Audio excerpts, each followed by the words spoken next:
cold one. Let's talk about summer. Okay.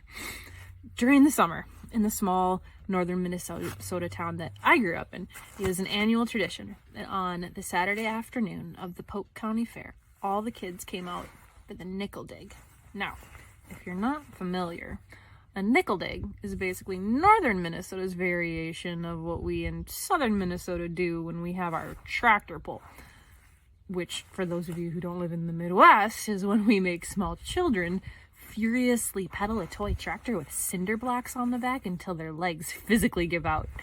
Big fun. Okay, so the nickel dig is basically when the bank donates a crap ton of nickels and the quarry donates a crap ton of sand, and then some poor sap has to bury all the nickels in the sand.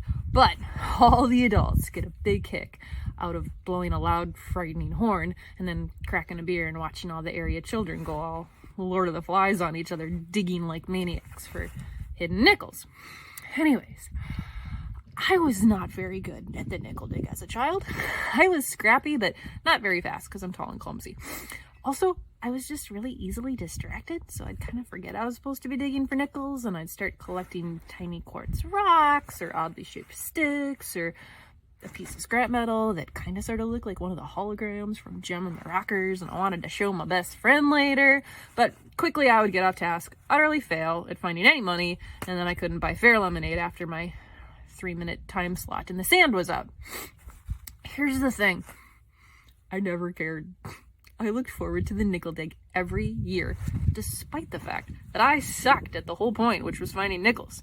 In fact, during the winter, I used to make my dad drive us past the Polk County Fairgrounds because it got me pumped up for the big event throughout the year. And this whole thing got me thinking about that old cliche, one man's trash is another man's treasure. Or maybe in my case, one girl's nickel is another girl's quartz. By the way, shout out Danielle. I feel like you would have been there with me digging for rocks instead.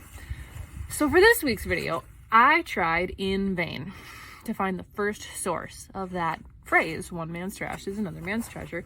It's really tough because it is iterated so many different ways throughout history.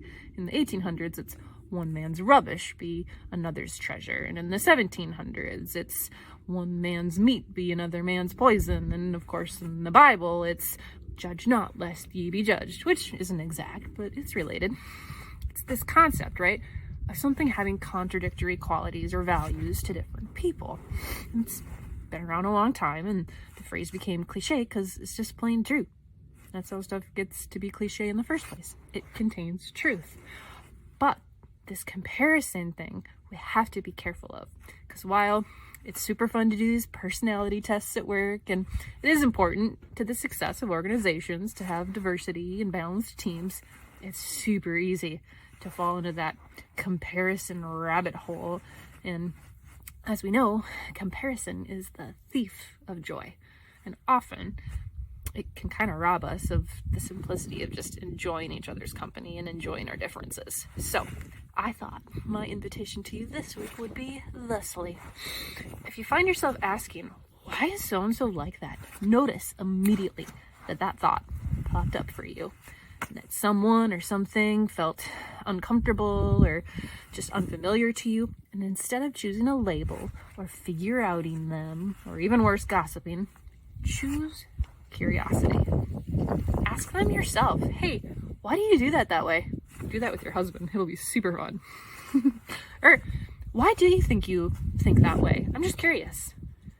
Those curious, open-ended questions will always get us past the trash to the treasure far faster than categorizing and labeling will. Especially if there's someone in your life, a little like me, who just isn't much of a nickel digger.